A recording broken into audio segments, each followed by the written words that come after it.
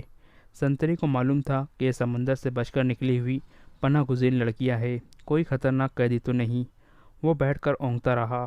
لڑکی دبے پاؤں ایسے رخ پر ٹیلے کی طرف چلتی گئی جس رخ سے اس کے اور سنتری کے درمیان خیمہ حائل رہا۔ ٹیلے کے پاس پہنچ کر اس نے اس خیمے کا رخ کر لیا جس میں 6 نئے قیدی رکھے گئے تھے۔ رات تاریک تھی، وہاں کچھ درخت تھے۔ سنتری اب ادھر دیکھتا بھی تو اسے لڑکی نظر نہ آتی۔ لڑکی بیٹھ گئی اور پاؤں پر سرک سرک کر آگے بڑھنے لگی۔ آگے ریت کی ڈھیریا سی تھی۔ وہ ان کی اوٹ میں سرکتی ہوئی خیمے کے قریب پہنچ گئی، مگر وہاں ایک سنتری ٹہل رہا تھا۔ لڑکی ایک ڈھیری کے پاس لیٹ گئی۔ سنتری اسے سیاہ سائے کی طرح نظر آ رہا تھا۔ وہ اب 2 سنتریوں کے درمیان تھی، ایک اس کے اپنے خیمے کا اور دوسرا زخمیوں کے خیمے کا۔ اسے ڈر یہ تھا کہ زخمیوں کا سنتری اس کی طرف آ گیا تو وہ پکڑی جائیں گی۔ بہت دیر انتظار کرنے کے بعد سنتری دوسرے زخمیوں کی طرف چلا گیا۔ لڑکی ہاتھوں اور گھٹنوں کے بل چلتی خیمے تک پہنچ گئی اور پردہ اٹھا کر اندر چلی گئی۔ اندر اندھیرا تھا۔ 2-3 زخمی آہستہ آہستہ کرا رہے تھے۔ شاید ان میں سے کسی نے خیمے کا پردہ اڑتا دیکھ لیا تھا۔ اس نے نحیف آواز میں پوچھا، کون ہے؟ لڑکی نے منہ سے شش کی لمبی آواز نکالی اور سرگوشی میں کہا، رابن کہاں ہے؟ اسے جواب ملا، ادھر سے تیسرا۔ لڑکی نے تیسرے آدمی کے پاؤں ہلائے تو آواز آئی، کون ہے؟ لڑکی نے جواب دیا، موبی۔ رابن اٹھ بیٹھا، ہاتھ لمبا کر کے لڑکی کو بازو سے پکڑا اور اسے اپنے بستر میں گھسیٹ لیا۔ اسے اپنے پاس لٹا کر اوپر کمبل ڈال دیا اور بولا، سنتری نہ آ جائے، میرے ساتھ لگی رہو۔ اس نے لڑکی کو اپنے ساتھ لگا لیا اور کہا، میں اس اتفاق پر حیران ہو رہا ہوں کہ ہماری ملاقات ہو گئی ہے۔ یہ ایک معجزہ ہے جس سے ظاہر ہوتا ہے کہ خدا یسوع مسیح کو ہماری کامیابی منظور ہے۔ ہم نے بہت بری شکست کھائی ہے، لیکن یہ سب دھوکہ تھا۔ یہ وہی زخمی قیدی تھا جو دوسروں سے الگ تھلگ اور چہرے مہرے اور جسم سے معمولی سپاہی نہیں بلکہ اعلیٰ درجے کا، اعلیٰ رتبے کا لگتا تھا۔ صلاح الدین ایوبی نے بھی کہا تھا کہ یہ کوئی معمولی سپاہی نہیں لگتا، اس پر نظر رکھنا، علی بن سفیان اس سے تفتیش اور تحقیقات کریں گا۔ تم کتنے کچھ زخمی ہو؟ لڑکی نے اس سے پوچھا۔ کوئی ہڈی تو نہیں ٹوٹی، میں بالکل ٹھیک ہوں، رابن نے کہا، خراش تک نہیں آئی۔ میں نے انہیں بتایا ہے کہ اندر کی چوٹیں ہیں اور سینے کے اندر شدید درد ہے، لیکن میں بالکل تندرست ہوں۔ پھر یہاں کیوں آ گئے؟ لڑکی نے پوچھا۔ میں نے بہت کوشش کی کہ مصر میں داخل ہو جاؤں اور سوڈانی لشکر تک پہنچ سکوں، لیکن ہر طرف اسلامی فوج پھیلی ہوئی ہے، کوئی راستہ نہیں ملا۔ ان 5 زخمیوں کو اکٹھا کیا اور ان کے ساتھ زخمی بن کر یہاں آ گیا۔ اب فرار کی کوشش کروں گا جو ابھی تک ممکن نظر نہیں آتی۔ اس نے ذرا غصے سے کہا، مجھے 2 سوالوں کا جواب دو۔ ایوبی کو میں نے زندہ دیکھا ہے، کیوں؟ کیا تیر ختم ہو گئے تھے یا وہ حرام خور بزدل ہو گئے تھے؟ اور دوسرا سوال یہ کہ تم 7 کی 7 لڑکیاں مسلمانوں کی قید میں کیوں آ گئی؟ کیا وہ 5 مر گئے ہیں یا بھاگ گئے ہیں؟ وہ زندہ ہے، رابن، موبی نے کہا۔ تم کہتے ہو خدا یسوع مسیح کو ہماری کامیابی منظور ہے، لیکن میں کہتی ہوں کہ ہمارا خدا ہمیں کسی گناہ کی سزا دے رہا ہے۔ صلاح الدین ایوبی اس لیے زندہ ہے کہ تیر اس کے پاؤں کے درمیان ریت میں لگا تھا۔ کیا تیر کسی لڑکی نے چلایا تھا؟ رابن نے پوچھا۔ کرسٹوفر کہاں تھا؟ اسی نے چلایا تھا، مگر کرسٹوفر کا تیر خطا ہو گیا۔ رابن نے حیرت سے تڑپ کر پوچھا، وہ کرسٹوفر جس کی تیر اندازی نے شاہ اگسٹس کو حیران کر دیا اور اس کی ذاتی تلوار انعام میں لی تھی، یہاں آ کر اس کا نشانہ اتنا چوک گیا کہ 6 فٹ لمبا اور 3 فٹ چوڑا صلاح الدین ایوبی اس کے تیر سے بچ گیا۔ بدبخت کے ہاتھ ڈر سے کانپ گئے ہوں گے۔ فاصلہ زیادہ تھا، موبی نے کہا، اور کرسٹوفر کہتا تھا کہ تیر کمان سے نکلنے ہی لگا تھا کہ کھلی ہوئی آنکھ میں مچھر پڑ گیا، اسی حالت میں اس کا تیر نکل گیا۔ پھر کیا ہوا؟ جو ہونا چاہیے تھا، موبی نے کہا۔ صلاح الدین ساحل پر گیا تھا تو اس کے ساتھ 3 کمانڈر اور 4 محافظوں کا دستہ تھا۔ وہ ہر طرف پھیل گئے۔ یہ تو ہماری خوش قسمتی تھی کہ علاقہ چٹانی تھا۔ کرسٹوفر بچ کے نکل آیا اور پھر ہمیں اتنا وقت مل گیا کہ تیرکس اور کمان ریت میں دبا کر اوپر اونٹ بٹھا دیا۔ سپاہی آ گئے تو کرسٹوفر نے انہیں بتایا کہ وہ 5 مراکز کے تاجر ہے اور یہ لڑکیاں سمندر سے نکل کر ہماری پناہ میں آئی ہے۔ مسلمان سپاہیوں نے ہمارے سامان کی تلاشی لی، انہیں تجارتی سامان کے علاوہ کچھ بھی نہیں ملا۔ ہم سب کو سلطان ایوبی کے سامنے لے گئے۔ ہم سب نے یہ ظاہر کیا کہ ہم سسلی کے زبان کے علاوہ اور کوئی زبان نہیں جانتی۔ کرسٹوفر نے ایوبی سے کہا کہ وہ ہماری زبان جانتا ہے۔ ہم ساتوں لڑکیوں نے چہرے پر گھبراہٹ اور خوف پیدا کر لیا۔ موبی نے رابن کو وہ ساری باتیں سنائی جو سلطان ایوبی کے ساتھ ہوئی تھی۔ یہ ساتوں لڑکیاں اور 5 آدمی جو مراکزی تاجروں کے بھیس میں تھے، حملے سے 2 روز پہلے ساحل پر اتارے گئے تھے۔ 5 آدمی تجربہ کار سلیبی اور جاسوس کمانڈر تھے، اور لڑکیاں بھی جاسوس تھی۔ جاسوسی کے علاوہ ان کے ذمے یہ کام بھی تھا کہ مسلمان سالاروں کو اپنے جال میں پھانسے۔ وہ خوبصورت تو تھی ہی، انہیں جاسوسی اور ذہنوں کی تخریب کاری کی خاص ٹریننگ دی گئی تھی۔ اس ٹریننگ میں اداکاری خاص طور پر شامل تھی۔ 5 مردوں کا یہ مشن تھا کہ وہ صلاح الدین ایوبی کو ختم کرنا اور ناجی کے ساتھ رابطہ رکھنا۔ یہ لڑکیاں مصر کی زبان روانی سے بول سکتی تھی، لیکن انہوں نے ظاہر نہیں ہونے دیا۔ رابن اس شعبے کا سربراہ تھا، اسے ناجی تک پہنچنا تھا، مگر صلاح الدین ایوبی اور علی بن سفیان کی چال نے یہاں کے حالات کا رخ ہی الٹا کر دیا۔ کیا تم صلاح الدین ایوبی کو جال میں پھانس نہیں سکتی؟ رابن نے پوچھا۔ ابھی تو یہاں پہلی رات ہے، موبی نے کہا۔ اس نے ہمارے متعلق جو فیصلہ دیا ہے، اگر وہ سچے دل سے دیا ہے تو اس کا مطلب یہ ہے کہ وہ مرد نہیں پتھر ہے، اور اگر اسے ہمارے ساتھ کوئی دلچسپی ہوتی تو کسی ایک لڑکی کو اپنے خیمے میں بلا لیتا۔ اسے قتل کرنا بھی آسان نہیں۔ وہ ایک ہی بار ساحل پر آیا تھا، مگر تیر کھتا گیا۔ وہ سالاروں اور محافظوں کے نرگے میں رہتا ہے۔ ادھر ایک سنتری ہمارے سر پر کھڑا ہے، اور محافظوں کے پورے دستے نے صلاح الدین ایوبی کے خیمے کو گھیرا ہوا ہے۔ وہ 5 کہاں ہیں؟ رابن نے پوچھا۔ تھوڑی دور ہے، موبی نے جواب دیا۔ وہ ابھی یہیں رہیں گے۔ سنو موبی، رابن نے کہا، اس شکست نے مجھے پاگل کر دیا ہے۔ میرے ضمیر پر اتنا بڑا بوجھ آ پڑا ہے جیسے اس شکست کی ذمہ داری مجھ پر عائد ہوتی ہے۔ سلیب پر ہاتھ رکھ کر حلف تو سب سے لیا گیا ہے، لیکن ایک سپاہی کے حلف اور میرے حلفوں میں زمین آسمان جتنا فرق ہے۔ میرے رتبے کو سامنے رکھو، میرے فرائض کو دیکھو۔ آدھی جنگ مجھے زمین کے نیچے سے اور پیٹھ کے پیچھے سے وار کر کے جیتنی تھی، مگر میں اور تم 7 اور وہ 5 اپنا فرض ادا نہیں کر سکے۔ مجھ سے یہ سلیب جواب مانگ رہی ہے۔ اس نے گلے میں ڈالی ہوئی سلیب ہاتھ میں لے کر کہا، میں اسے اپنے سینے سے جدا نہیں کر سکتا۔ اس نے موبی کے سینے پر ہاتھ پھیر کر اس کی سلیب ہاتھ میں لے لی اور کہا، تم اپنے ماں باپ کو دھوکہ دے سکتی ہو، اس سلیب سے آنکھیں نہیں چرا سکتی۔ اس نے جو فرض تمہیں سونپا ہے وہ پورا کرو۔ خدا نے تمہیں جو حسن دیا ہے وہ چٹانوں کو پھاڑ کر تمہیں راستہ دے دے گا۔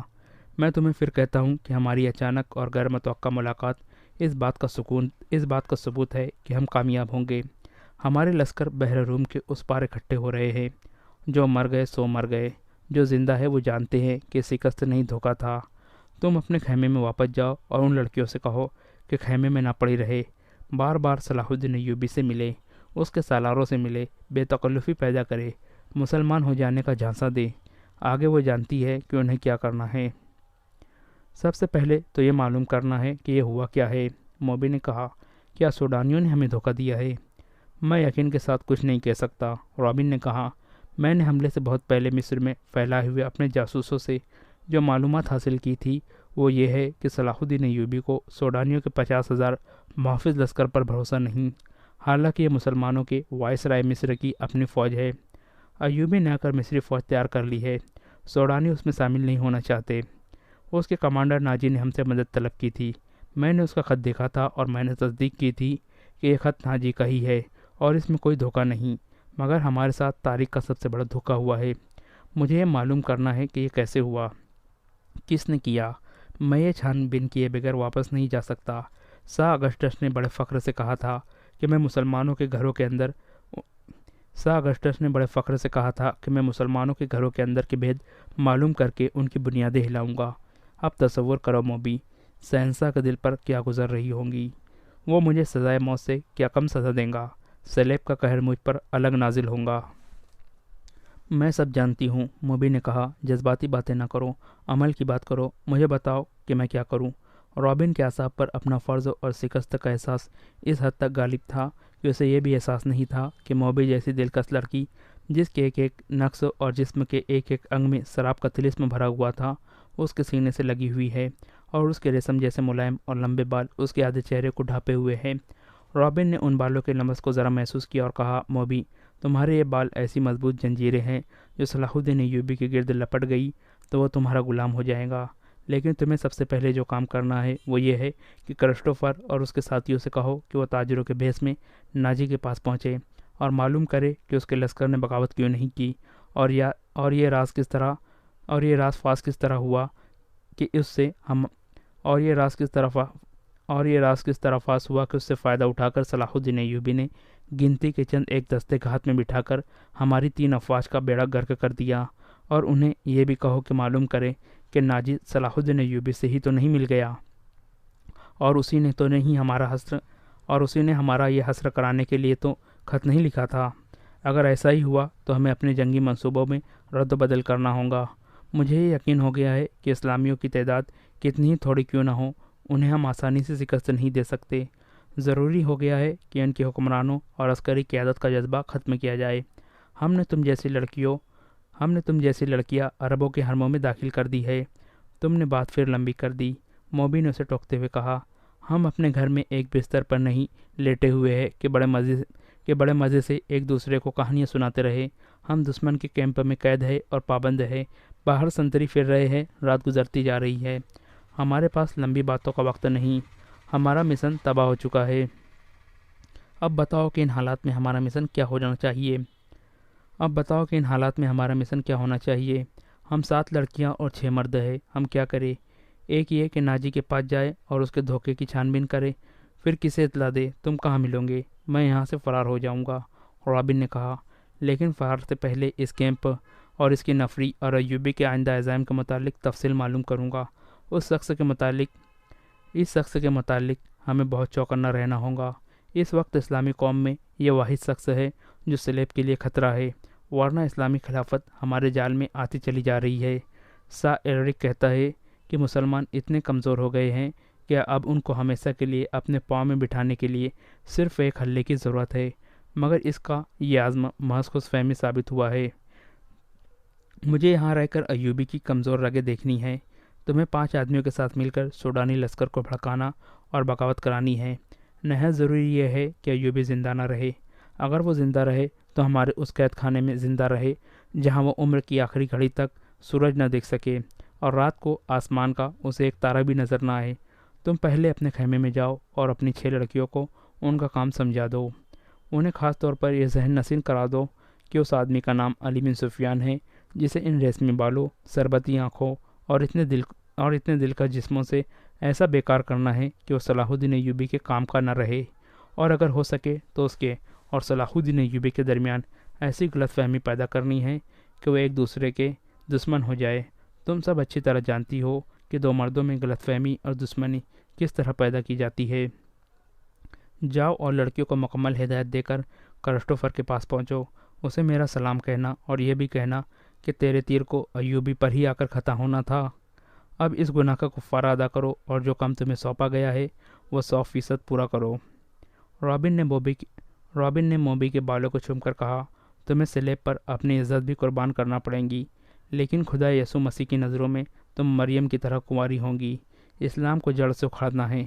ہم نے یروشلم لے لیا ہے، مصر بھی ہمارا ہوگا۔ موبی رابن کے بستر سے نکلی اور خیمے کے پردے کے پاس جا کر پردہ اٹھایا۔ باہر جھانکا، اندھیرے میں اسے کچھ بھی نظر نہ آیا۔ وہ باہر نکل گئی اور خیمے کی اوٹ سے دیکھا کہ سنتری کہاں ہیں۔ اسے دور کسی کی گنگنانے کی آواز سنائی دی۔ یہ سنتری ہی ہو سکتا تھا۔ موبی چل پڑی، درختوں سے گزرتی، قدم بقدم پیچھے دیکھتی وہ ٹیلے تک پہنچ گئی اور اپنے خیمے کا رخ کر لیا۔ نصف راستہ طے کیا ہوگا کہ اسے 2 آدمیوں کی دبی دبی باتوں کی آوازیں سنائی دینے لگی۔ یہ آوازیں اس کے خیمے کے قریب معلوم ہوتی تھی۔ اسے یہ خطرہ نظر آنے لگا کہ سنتری نے معلوم کر لیا ہے کہ ایک لڑکی غائب ہے اور وہ کسی دوسرے سنتری کو یا اپنے کمانڈر کو بلا لایا ہے۔ اس نے سوچا کہ خیمے میں جانے کے بجائے اپنے ان 5 ساتھیوں کے پاس چلی جائے جو مراکشی تاجروں کے بھیس میں کوئی 1.5 میل دور خیمہ زن تھے، مگر اسے یہ خیال بھی آیا کہ اس کی گمشدگی سے باقی 6 لڑکیوں پر مصیبت آ جائیں گی۔ وہ تھی تو پوری چالاک، مگر پھر بھی ان پر پابندیاں سخت ہونے کا خطرہ تھا اور کوئی چارہ کار بھی نہ تھا۔ موبی اور ذرا آگے چلی گئی تاکہ ان 2 آدمیوں کی باتیں سن سکے۔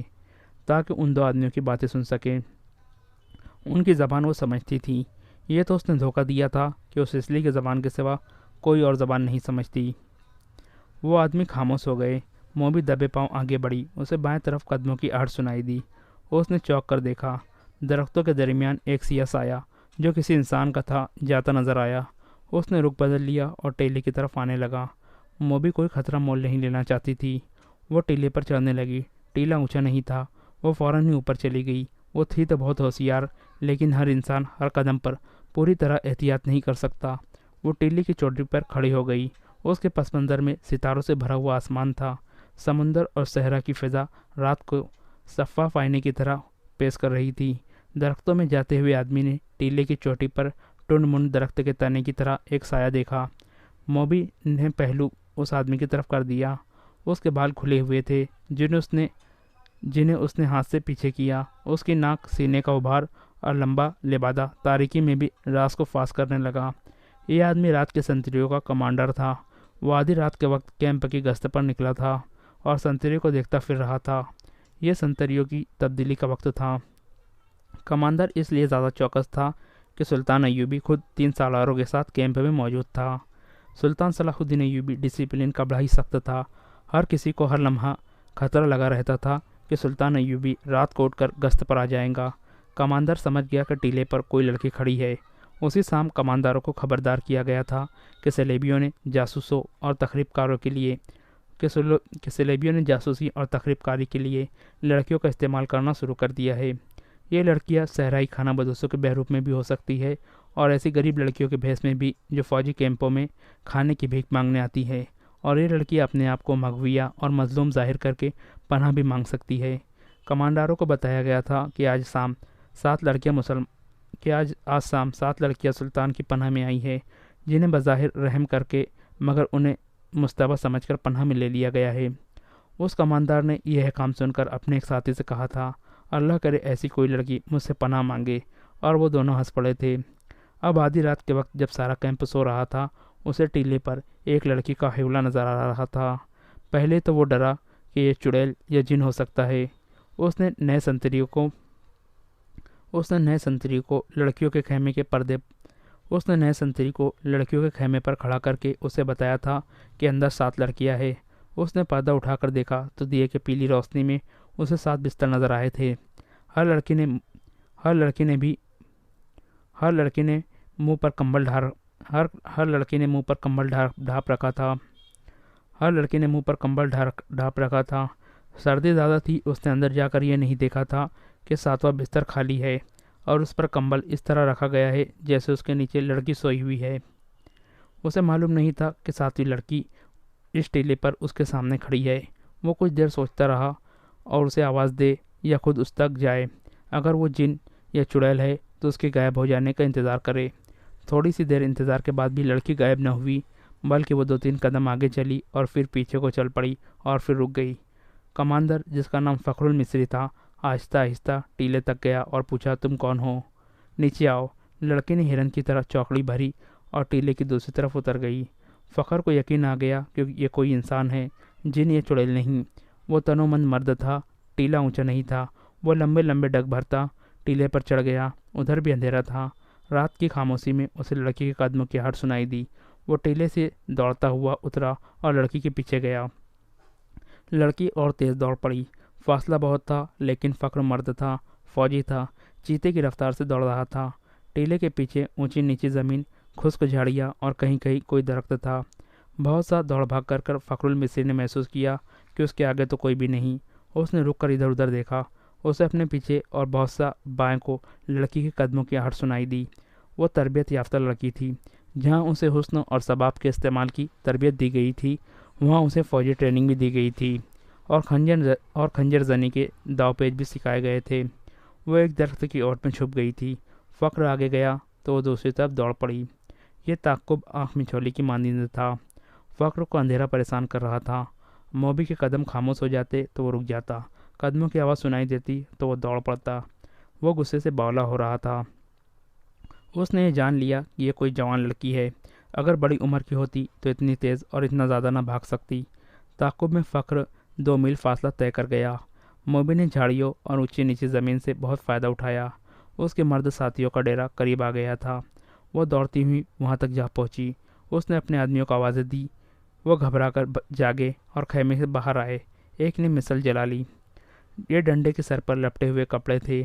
ان کی آنکھ کی روشنی بہت زیادہ تیز تھی۔ فخر نے تلوار سونت لی اور ہانپتا کانپتا ان کے سامنے جا کھڑا ہوا۔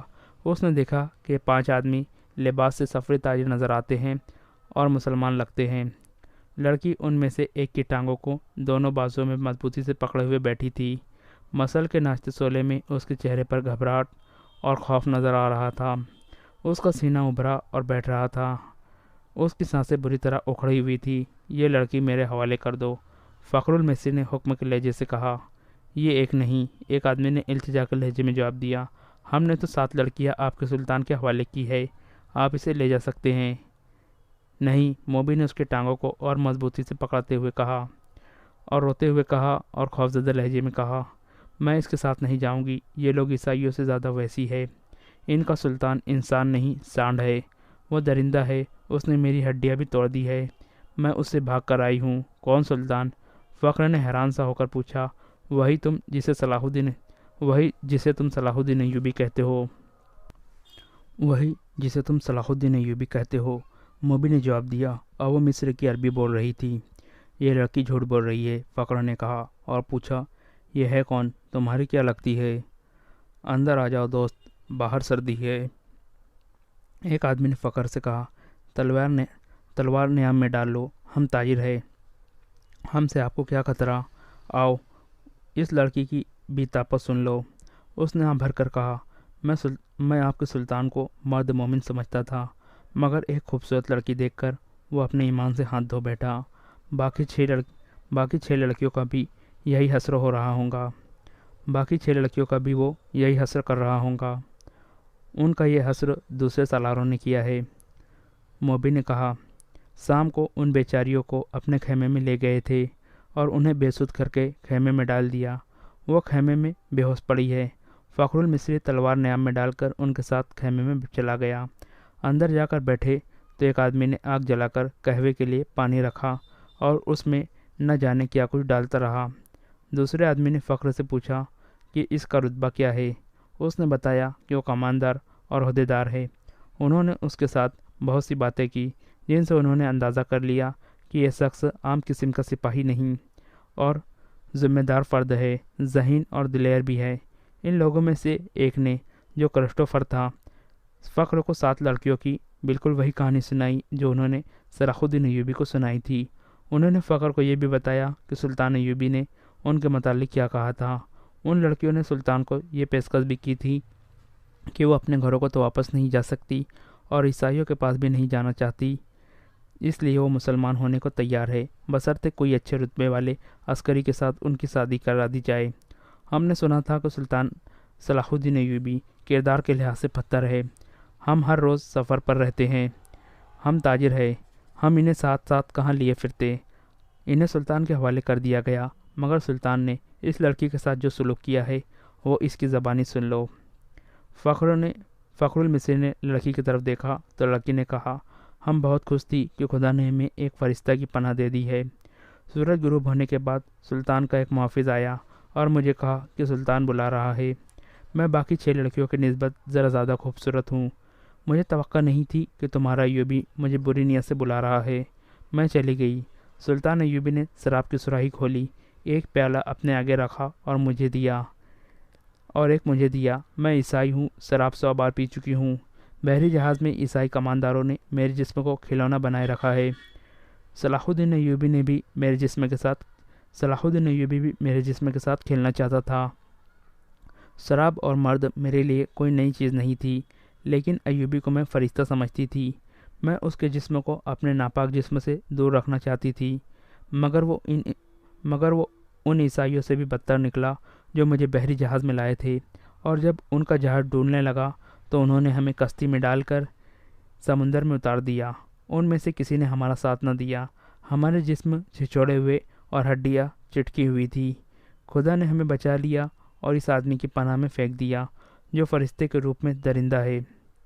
مجھے سلطان ہی نے بتایا تھا کہ میرے ساتھ کی باقی 6 لڑکیاں اس کے سالاروں کے خیموں میں ہیں۔ میں نے سلطان کا پاؤں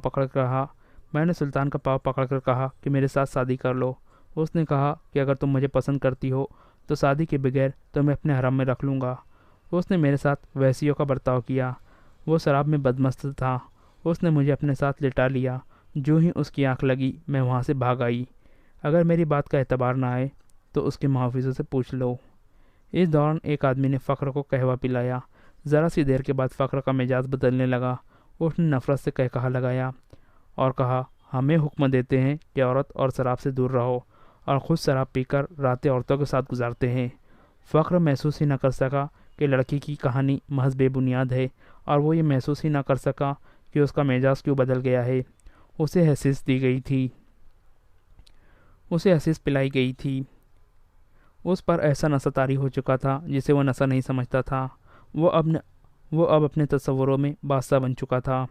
لڑکی کے چہرے پر مسل کی روشنی ناچ رہی تھی۔ اس کے بکھرے ہوئے سیاہی مائل بھورے بال چمک رہے تھے۔ وہ فخر کو پہلے سے زیادہ حسین نظر آنے لگی۔ اس نے بےتاب ہو کر کہا، اگر تم چاہو تو میں تمہیں پناہ میں لیتا ہوں۔ نہیں، لڑکی ڈر کر پیچھے ہٹ گئی اور بولی، تم بھی میرے ساتھ اپنے سلطان جیسا سلوک کرو گے۔ تم مجھے اپنے خیمے میں لے جاؤ گے اور میں ایک بار پھر تمہارے سلطان کے قبضے میں آ جاؤں گی۔ ہم تو اب دوسری 6 لڑکیوں کو بھی بچانے کی سوچ رہے ہیں، ایک تاجر نے کہا۔ ہم ان کی عزت بچانا چاہتے تھے مگر ہم سے بھول ہوئی۔ فخر المصری کی نگاہیں لڑکی پر جمی ہوئی تھی۔ اس نے اتنی خوبصورت لڑکی کبھی نہیں دیکھی تھی۔ خیمے میں خاموشی طاری ہو گئی جسے کرسٹوفر نے توڑا۔ اس نے کہا، تم عرب سے آئی ہو یا مصر سے؟ مصر سے، فخر نے کہا۔ میں 2 جنگیں لڑ چکا ہوں۔ خیمے میں خاموشی طاری ہو گئی تھی جسے کرسٹوفر نے توڑا۔ اس نے کہا، تم عرب سے آئے ہو یا مصری ہو؟ مصری، فخر نے کہا۔ میں 2 جنگیں لڑ چکا ہوں، اس لیے مجھے یہ عہدہ دیا گیا ہے۔ سوڈانی فوج کہاں ہے جس کا سالار ناجی ہے؟ کرسٹوفر نے پوچھا۔ اس فوج کا ایک سپاہی بھی ہمارے ساتھ نہیں آیا، فخر نے جواب دیا۔ جانتے ہو ایسا کیوں ہوا؟ کرسٹوفر نے کہا۔ سوڈانیوں نے صلاح الدین ایوبی کی امارت اور کمان کو تسلیم نہیں کیا۔ وہ فوج اپنے آپ کو آزاد سمجھتی ہے۔ ناجی نے سلطان ایوبی کو بتا دیا تھا کہ وہ مصر سے چلے جائیں کیونکہ وہ غیر ملکی ہے۔ اسی لیے ایوبی نے مصریوں کی فوج بنائی اور لڑانے کے لیے یہاں لے آیا۔ اس نے تم لوگوں کو شرافت اور نیکی کا جھانسا دے کر خود عیش کر رہا ہے۔ کیا تمہیں مال غنیمت ملا ہے؟ اگر تمہیں ملا بھی تو سونے چاندی کے 2 ٹکڑے مل جائیں گے۔ صلیبیوں کے جہازوں سے بے پناہ خزانہ سلطان ایوبی کے ہاتھ آیا ہے۔ وہ سب راتوں رات اندھیرے میں سینکڑوں اونٹوں پر لاد کر قاہرہ روانہ کر دیا گیا ہے، جہاں سے وہ دمشق اور بغداد چلا جائے گا۔ سوڈانی لشکر کو سلطان نہتہ کر کے غلاموں میں بدل دینا چاہتا ہے۔ پھر عرب سے فوج آ جائیں گی اور تم مصری بھی غلام بن جاؤ گے۔ اس عیسائی کی ہر ایک بات فخر المصری کے دل میں اترتی جا رہی تھی۔ اثر باتوں کا نہیں بلکہ موبی کے حسن اور حسیس کا تھا۔ عیسائیوں نے یہ حربہ حسن بن صبا کے حسین سے سیکھا تھا۔ موبی کو بالکل توقع نہیں تھی کہ یہ صورتحال پیدا ہو جائے گی کہ ایک مصری اس کے تعاقب میں اس کے دام میں آ جائے گا۔ انہیں معلوم ہو گیا کہ فخر مصر کی زبان کے سوا اور کوئی زبان نہیں جانتا۔ موبی نے اپنے 5 ساتھیوں کو سنانا شروع کر دیا کہ رابن زخمی ہونے کا بہانہ کر کے زخمیوں کے خیمے میں پڑا ہے، اور اس نے کہا کہ ناجی سے مل کر معلوم کرو کہ اس نے بغاوت کیوں نہیں کی، یا